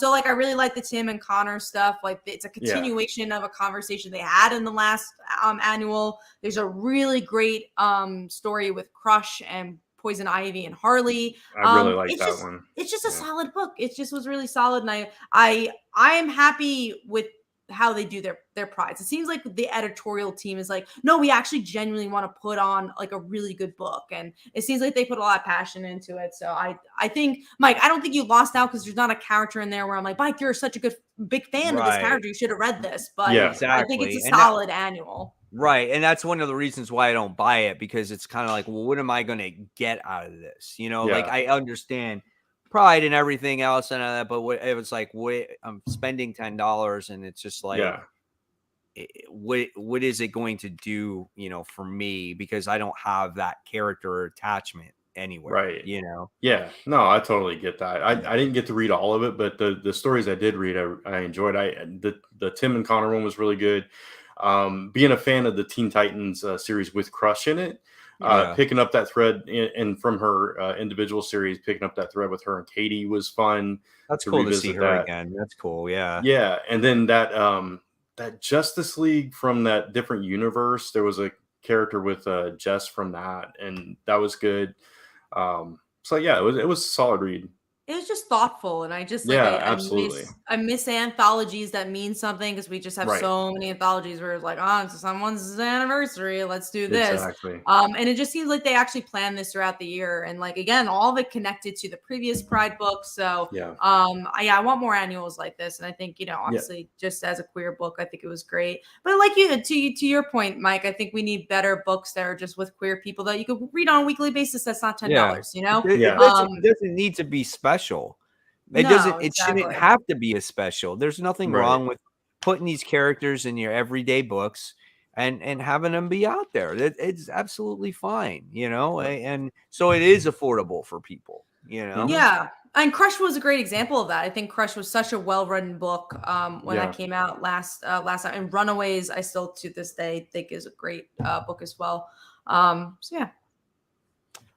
There's a couple questions here on here. I think we got this one here. Heroic Ages 616 says, "How do you guys feel about Marvel putting Punisher on the bench, probably due to real world issues?" I think it's fine. I feel like you're asking the wrong people. None of us are hardcore Punisher fans. We just so happen to like this run. Yeah. But is Punisher ever on a series every single day? Like he's No. not always, he's never an ongoing series. Like before this, when did we have a Punisher book? Yeah. Right. Not since, back in the day was there a long running series for him. Yeah, I'm still back like in the 80s, right? 80s, 90s, early 90s, yeah. 90s, yeah. I mean, so you can say that they're putting him on the bench, but it's just I feel like people did not know what to do with Punisher. And I feel like Jason Aaron came up with a pretty damn good story here where it just didn't focus on the Punisher, it focused on his whole family. Yeah. I think with the whole, if you're talking like gun violence issues and that kind of thing, it does kind of make sense to downplay that quite a bit with Punisher. So, Yeah. I mean, to answer your question, I guess. Yeah, I think this run really tackled it in the right way because it was a story where, obviously it doesn't change the idea that Punisher likes guns and that he's really into it. But it also shows like, well, your wife died because of them, and also like, there's consequences to gun violence. So I thought this run did a really interesting take. And if another creator had another take like that, then why not do it? Right. So, yeah, Micah says Punisher Max ran for 7 years. Yeah. That was in the 2000s, right? That was early 2000s, right? So that was still a while I believe ago. so. Yeah. Right. And then Frankencastle. But you can see like there's many series. There's never ever an It's not ongoing like Spider-Man. Yeah, it doesn't continuously go year on, year out. It's not like, Batman or Spider-Man or, it's not a main character, But I don't know. We'll see what happens with him next. All right. Well, we talked about Punisher. Talked about DC Pride. So let's talk about your number 4, Brent. World Tree. So we already talked about it. All right. Kat? Mine was Punisher. Again, this is just okay. Let me just tell you, the only other book I read was Power Girl, and that's not in my top 5. So I'm surprised you even got that.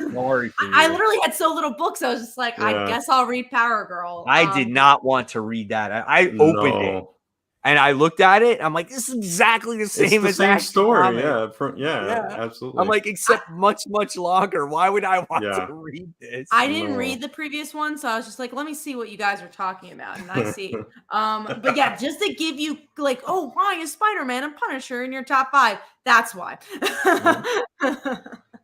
They knew, like, I feel like they were like, oh, this book can go either way. Let's get Art Germ to do a nice, gorgeous cover of Power Girl on there for everybody so they can buy it. Here's a book that you guys probably did not check out, and this is Cat Fight issue 1. I actually did read that. Did you? I did. Okay.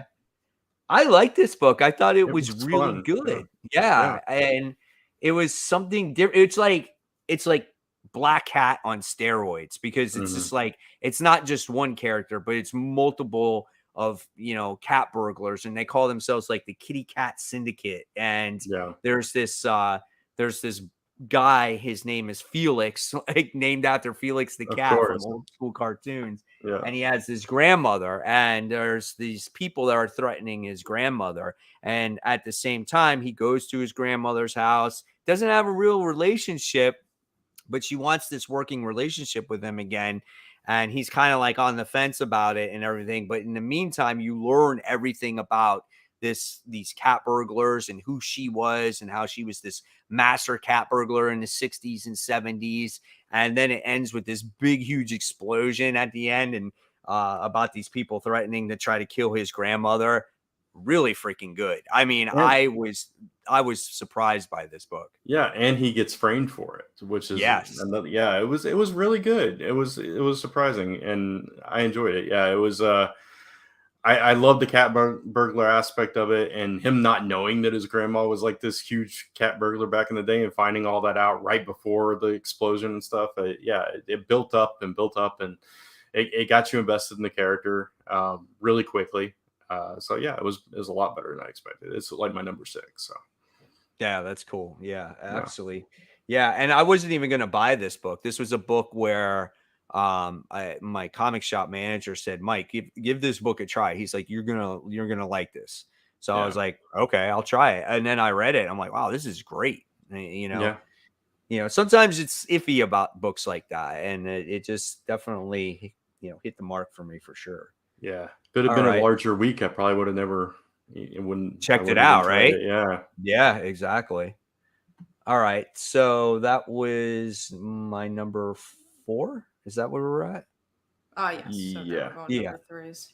So now we go to number 3 because we talked about Punisher. So I'll go back to Kat. What was your number 3, Kat? Mine was Spider-Man. Like I said, just that's the rough, book to man. talk about. Yeah, no, it was a rough week. Just because of the controversy. Just because I'm like, at least there's something to happen you could talk about. Because again, Punisher for me, I was just like, oh man, I was just disappointed with the ending. I'm like, all right, at least Spider-Man, there's something there. And what about you, Brant? Avengers Beyond, again by default. It wasn't the best issue of this whole saga, but it was, it's fine. I like the Black Order, and we kind of got to see them for a minute. So I didn't. It was so I still didn't read issue 2 from last time, so I got to read those back to back. This one was a little bit slower. It was a lot of narration by the Beyonder, and then like the end of it was like there's your cliffhanger. So something big happens at the end, but that was, it wasn't the best issue of the story so far though. Gotcha. It seems like this volume has a lot more talking and dialogue. It does, definitely. It kind of bogs down the issue a bit. Yeah, for sure. Or the series itself, I should say. All right. And then my number 3 was Local Man issue 4.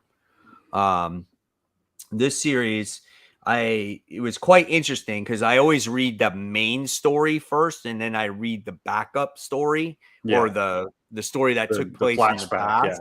Yeah. And then so you get to see, Crossjack have this confrontation with what's his name? Camo? Is that his name? Crusader or something like that. Yeah. And you're kind of like, oh man, these guys got some beef with each other. And I was like, that's crazy. The way the whole thing ended with him killing him and stuff like that. And then you read the story that took place, I guess, in the 90s, Yeah. And learning about Camo is quite interesting because he has all these powers and he can't feel anything. Yeah. So he can't give what's her face, the female superhero, he can't have children with her. That was a really interesting twist. Yeah, go ahead. And he says, I need you to hook up with her so she can have, a kid. I mean, I think that was insane. I was like, wow. Because that's why he got kicked off of the team, because so it was a very interesting twist. And I'm very curious to see where it goes now. That little bit just added so much depth to the whole story. Yeah, for sure. I mean, I love this book. It's just such a phenomenal book. I will say, because you don't get that until the other part of the issue is like, I thought it was a little slower of a book, but I liked his relationship with the cop, I think is really fascinating because it kind of seems maybe they'll be friends and he's going to be like, well, I don't know how to feel about this because he's not a good guy and he wants to, be with my wife. So exactly. I think that gets interesting though. So I think this is a good build up issue. Like this is good to be like, we're going to get a lot of payoff. Yeah. But I don't know if it was, I still think it was it was the weaker issue of a really, really strong book. Yeah, for sure. Cool. Okay, so now we're gonna move on to number 2. So Brant, what was your number 2? Mine was Torrent, number 4. I'm really enjoying this book. I'm glad somebody in the comments suggested it a while back, and that's what made me start reading it. And this issue, she's like, so like her husband and her kid were killed, and she's trying to get revenge, but her superhero team have like told her to stand down. They in this issue they actually take her powers away, and so now she's just like, you know what, I don't care, I'm still going after it. And she's just like, she's got this arsenal of weapons and she's just going after these bad guys. Doesn't matter like that the cops are trying to stop her, that the superheroes are trying to stop her. She's like, no, nothing's getting in my way. They took my family, I'm taking them down. And it's a really interesting story. And I'm I'm assuming that he's saying that I'm really enjoying it. I think so. I think he's really enjoying it. And I'm glad he's enjoying it. I read the what first he's not issue. really enjoying, he's Router. That's what he's really not enjoying. His Router's not having a fun time. But at least like knock on wood, he's been coming back. So hope it lasts a bit. Freeze. But you did freeze. So you said what was the last word you said? Mike, I heard what you all said when I first froze, and you were right. That's basically what I was saying. Yeah. Okay, so let's see. That was what were we on? Number 2, right? Yeah. Yeah, so only Brant did his number 2. So Kat, you do your number 2. Mine's Local Man, so we already talked about it. And my number 2 is actually Venom Lethal Protector issue 3. Just like I said earlier, I love it. It's simpler time in Venom, and the person that writes it is David Michelini, who did all of the Spider-Man stuff for years. And some would say that, in maybe my generation, that he's one of the best Spider-Man writers because he just did so much with the character. But he gets the character. We get to see him team up with Silver Sable. He has to go after this artifact. They stop it. He teams up with S.H.I.E.L.D. as well. And then at the end of this book, we wind up seeing Dr. Doom show up. And it looks like you're going to see this unlikely ally or this alliance happen with Venom and Dr. Doom. So I'm curious to see where that's going to go in the next issue. Artwork is really good. It's fun. It's everything that you would want in a comic book of a caliber of a Venom-like character, in my opinion. So really cool. All right. And then we just move on to our number 1. So Kat, what was your number 1? Mine was DC Pride. I thought it was, this is how you do an annual. It's how you do a Pride book. There's some good stories in there. So I would say Local Man and DC Pride were the only books I really enjoyed this week. Yeah.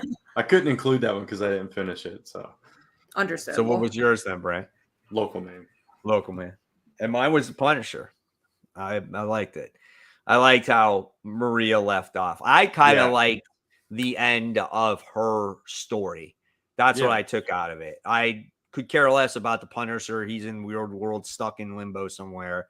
And then, and I was just like, and I liked how that archpriestess was like finding someone else to prey on. Yeah. I thought that was pretty neat. And then again, Maria, just her story, she lives on, she's going to have a baby. I love that because we know that's not the end of, hopefully it's not the end of her story and her journey. Oh, not.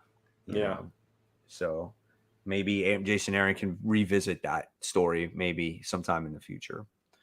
And then that's it. That's all the comics that we have to talk about. Now we just got to pass it on to Brant. Hopefully he'll last long enough so we can talk about it. Yeah, we'll try. You guys might have to pick up the slack, but yeah, it's the most anticipated time. Cats and I are very similar. So But I will just mention Flash 800. I know it's one of those anniversary things, so I'm not excited about it, but I'm hoping something good will come out of it. So I'm anticipating that one. That's my number 3. But yeah, let's talk about your number 3, Kat, which is yeah, go ahead. Yeah, Fence Redemption. I really like Fence. It's very similar to a webtoon type book. It's about, these boys who are part of this fencing club. They might be flirting with each other. Who knows? But I love a good sports story. Like I really, really love sports narratives. And it has just such an interesting journey because the first volume of Fence was single issues, and they're like, well, this book might fit better for graphic novel, and they switched to a graphic novel for volume 2, and they're like, well, actually, let's go back to single issues. So I just find it so fascinating. It's just it's a fun book. It's a light book. Yeah. If you like sports stories, I think it does it right. I think I read like a little bit of the first one. I don't know that I finished it. I don't remember. I don't think you did. And if you did, you probably didn't read the Fence graphic novel. I definitely did not read that. Yeah. So this wasn't even on my radar. So, but I'm glad you're enjoying it. Yeah. From what I do remember, they were doing a bunch of stories like that, like the dodgeball one and stuff like that. And they were all pretty good. So. Yeah, no, they had a basketball one too, but I don't think it finished. I feel like it was like halfway through the story. But this is one that I guess like people are reading. Cool. We had a question here real quick. Yeah. Says BCJ says, what are your guys' thoughts on the Flash storyline? Like the I would guess the run, maybe the current run. It was really good up until we started getting the filler issues at the end of the arc. Oh man, I know. Yeah. But I mean, at least we got one good story arc. And we also didn't read any of the other part of the run, so we could only speak on that one story. Right. Yeah, that one, the little event there, that was pretty awesome. The filler stories are okay. It's just not as strong as that story was, and it's that run is ending now, so we're gonna see where the new creative team takes it. So. And then I got one more question, and I never read Battle. What is Battle Chasers? I don't even know what that is. I've heard of it. I don't think I've ever read it either. It might be. I feel like it's a Mad Cave book. Let's see if I'm right though, because I feel like I've heard of it. Battle Cats. Oh, you're right. I've heard good. Like some people are saying some good stuff about it, and I never read it, and I think it's like on issue 10 or something like that, and it's just like I'm tempted to pick it up because I want to know what it is. It looks like it's an Image book. I think it's a like Wild Swarm. Yeah, it's a revival of something that used to come out, I think. It's a Joe Mads book from early 2000. Yeah. So it's a revival of that. But I never read the original, so I didn't start reading this one either. So. Oh, it never finished from the initial one. Okay. Oh, gotcha. It's been on a 20-year hiatus. That's a pretty long one. Yeah. Oh, former X-Men artist that did it too. Yeah. Oh, that's cool. I might have to check it out. See what it's about. Cool. All right. So Mike's, yours are totally different than ours. So I'm just gonna go with yours. I was like, man, these guys are just like side by side. I'm like, mine are completely different. So, I will say two of yours, I'm like, I'm pretty excited for. Well, especially obviously 2 years. Shazam, I'm like, all right, let's see. I liked it. I don't know, but like Phantom Road, I've been loving. So I'll say 2, but not Phantom Road. the last issue of Phantom Road finally shit got going in that book. Like it really. What I love about that book though is when shit's not going. I love it's in the best way possible, like paint on a wall, and you're just like watching it go down. And like I love how slow it is, and I will never say that I like slow books. But I like the story how you got introduced to the investigator and how she was connected to, like she's connected to that world, and you don't know what that world is. And then at the end, she gets abducted. And it's just like, who did she get abducted by? What's her connection to this whole thing? So like you have so many more questions, but I felt like there was like a little bit more action in there as well, you know? I agree. I like it. So hold on before I want to answer this too. I need to answer this book. Did you read City Boy? Real quick, this is something that Brant is looking for in World Tree. Like when you got to the end of that issue and you're just kind of like, Oh Oh, man, what Phantom just Road? happened? Huh? Oh, for In Phantom Phantom Road, you're talking about. I thought Yeah. you were talking about the comic because the comic is Oh. interesting. But go on, you're talking Oh no. about Phantom Road. Phantom Yeah. Road, like how this is what Brant was looking for, you know, at Okay. the end, like World Tree. It's like you're waiting I- for that moment to happen. And in this issue, that moment happened for me. And See, this Okay. third issue. I think for Brant though, like I think I still don't think he would like the book. I'm not saying he would Yeah. like the book. I'm just saying that that's kind of what he's looking for in World Tree. Yeah. Okay. I see. I've read issues 1 and 2. I didn't read issue 3 because I didn't like 1 and 2. So, but yeah, no, I get what you're saying. I think it's not your type of horror. Like, Yeah. I think you also don't love horror, but you know, you'll read horror if it has a lot of mystery. I think this doesn't really give you that many breadcrumbs for the mystery. Yeah. I like more like thrillers, you know, and like something a little bit more. Yeah. This slow kind of thing is just not my speed, but I do want to mention Yeah. the comment because I thought that's what Mike was reacting to. He was reacting to Phantom Road. What are your thoughts on Vigil issue 1, City Boy issue 1, and Spirit World? So I read City Boy issue 1, and I thought it was the weirdest comic I read in my life. I read the other two. I It's read about the this other boy. two, and I hated them. Yeah, I did not like City Boy. It's about this guy who his powers is like look into cities, like be like, this is how the city functions. I'm like, that's so weird. It was just a weird book. There was a short story with him and Nightwing in one of the free comic book day books, I think, before this book came out. But I read that, but I didn't read the actual issue because that didn't give me enough. But Vigil, I actually liked. I didn't love it, but I liked it. Spirit World, I could. It's fine. Spirit World, I didn't like, and I felt like it wasn't for me. Yeah, it wasn't for me either. And same with Vigil. Vigil, I felt even more that way because I was like, I can see people liking Vigil, but I'm not a Rom V fan, so I can see why I don't like this. But I couldn't get attached to any of the characters that were introduced in that comic book. I was so like bored by it. There was nothing there that I could get attached to. And I'm just like, why would I want to read this 2, 3, 4, or 5 issues from now? There was also a little short with those characters in Red Hood, which got me introduced a little bit to him. It's like, okay, I want to know more about these characters. And that's why I read Vigil. And so I had a little bit of a connection there, but I totally get your take on that. And it's like, again, we'll see how it goes, but I did like the first issue enough to get the right. So. Spirit World, just not my thing. And then City Boy, after reading those two, I was like, I'm not even gonna try City Boy. I don't even know why I tried it. I think maybe it was a small week, but I didn't try the other two. So I was like, all right, let me see what City Boy's about. It's great, Greg Pak, he's a good writer, but it was just it's a little bit too weird for me, and I couldn't get into it. We weren't on those weeks, so thank you for those questions. Yeah. So Noctera was one of your other books, Mike. That almost made my list. I do love that book. Yeah, it just never disappoints for me. Yeah, I think the artwork by S. Daniel is absolutely gorgeous. I love the story. I just love how in the last issue they finally get to the place that they needed to get to in the mathematical equation, and it completely fails on them. Yeah. And it's just like, oh no, what do we do now? Right. And so you're just left hanging there going, well, how are these people going to survive? And then I loved the story of the brother, Emery, on his real mother story about finding his real birth mother and how she would abandon him again. And it was so sad. And I love that book. I think the book is so good. Yeah, it's so rich and deep especially with those flashbacks. It just, it fills in all the gaps and it's balanced really well, I think. Right.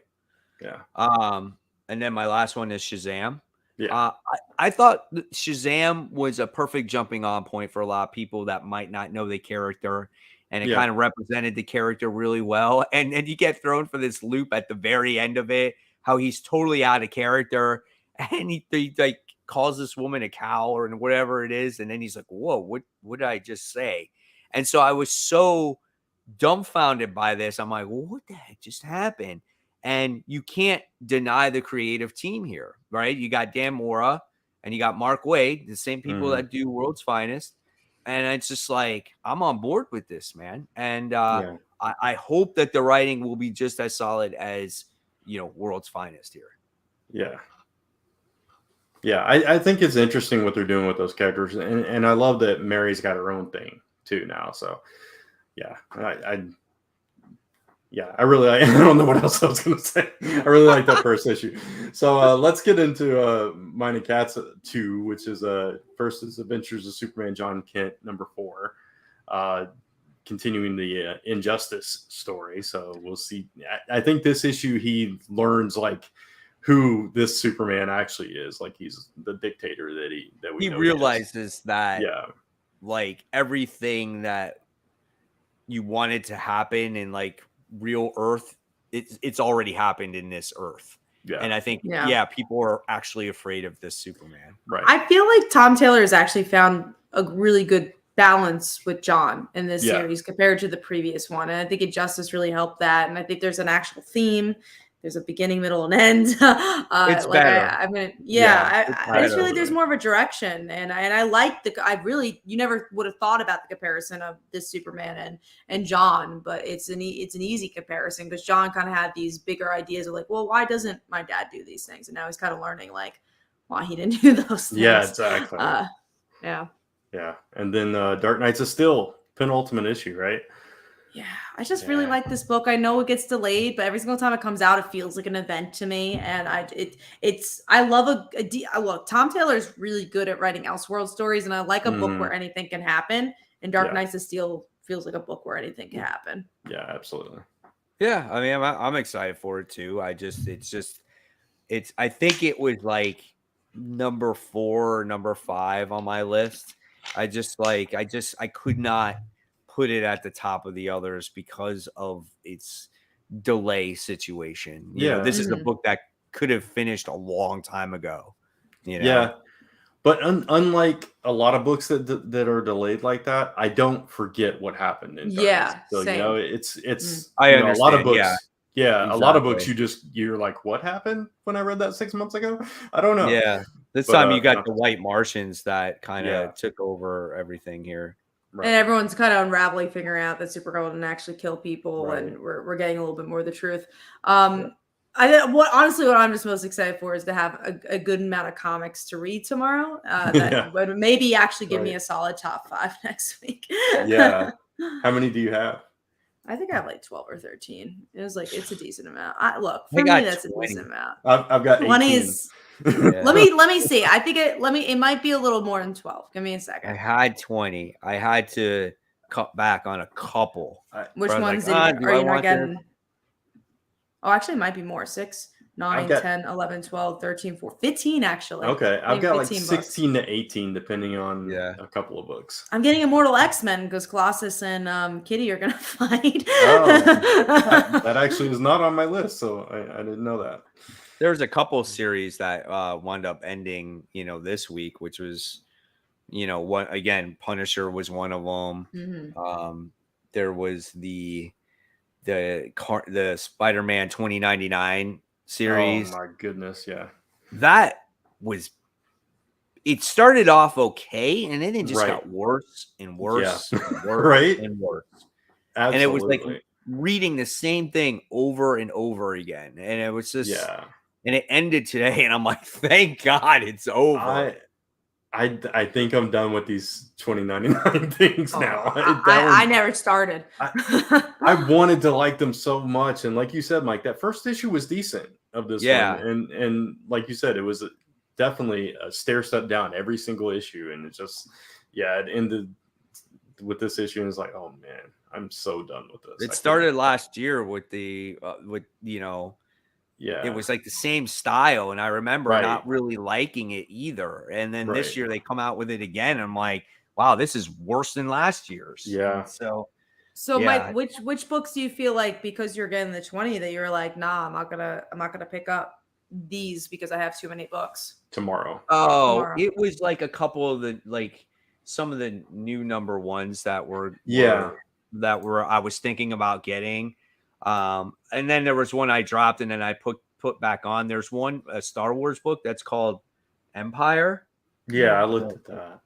I want to check that out and see what that is about, because it takes place during the Return of the Jedi time.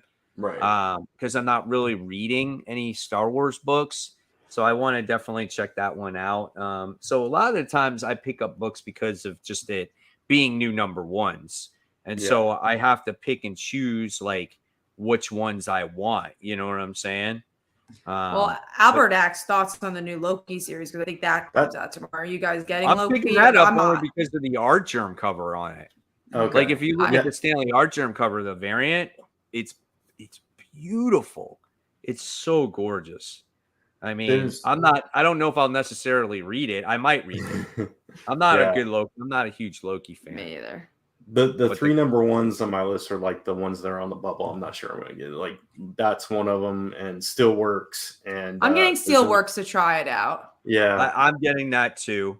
Oh, so here's one. So I'm getting Deadpool Batter Blood issue 1. I'm not getting that. Yeah, I'm good. The Star Wars Return of the Jedi, the Empire. That's the one I'm telling you. X-Men Before the Fall, Mutants First Strike issue 1. So that has to do with the I guess the event that's getting ready to come out for the mutant. Where's another number one I'm getting? Oh, Teenage Mutant Ninja Turtles versus Street Fighter. I thought about that comes out tomorrow. I'm getting that for sure. Steelworks issue 1. Micah brings up that John Layman's new book comes out. I am going to get that. That was another one. Yeah, that was another one. I was like, maybe. So I decided to pull the trigger just because I always feel like I regret not getting his books. So I'm just like, let me try it out. That Star Signs book comes out tomorrow too. Yeah. Issue 2. So that's cool. So I think it's like 2, 4, 6, 8, 10. It only shows 10 books on there. That's not right. No, because if I'm getting 15, I'm getting a little bit more than that. Right. 15, I feel like is a pretty good. It's a little bit more than I normally would get, but I think that's a pretty solid haul. Oh, here's a book. I wanted to ask Brant this. Brant, did you try Astrobots? I did not. Okay. I remember you saying something about it. Was that the Astrobots? It's from Whatnot Publishing, but it has the same writer as Transformers. Oh yeah, that's what I remember you telling me about that. Yeah, and the first issue was really, really good. So that's one I would recommend. Oh, I'm getting Invincible Iron Man. Yeah, which I think ties into X-Men this week. By the way, Venom issue 20, X-Men 23. I'm sorry, it's 22 comics that I'm getting tomorrow. Oof, good luck. 22. I'm already like trying to prepare for my day tomorrow. Just 3:15. I'm like, oh man, this is gonna be a hard one, but we'll see. And I'm traveling for 2 days this week. I don't know. This is gonna be rough. We'll read them though, guys. We'll read the books. And we'll get to you. And Micah says, "Look cool, but why does a robot need a cape?" Why does anyone? Fashion. Right? The thing was the dude was walking in the desert for years and years and years, so I think he was using it to protect his armored body.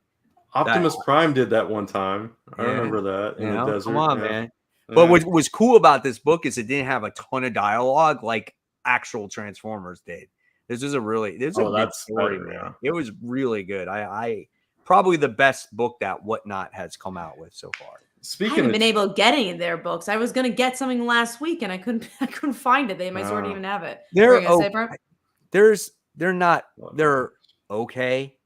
I would say that this Astrobot book is by far the best one that they've come out with yet. I was just going to say, speaking of Transformers, that we had a comment earlier saying they hope Marvel will reissue. I know there's like some talk because Marvel's getting, what is it? Like the stuff IDW was doing from Hasbro.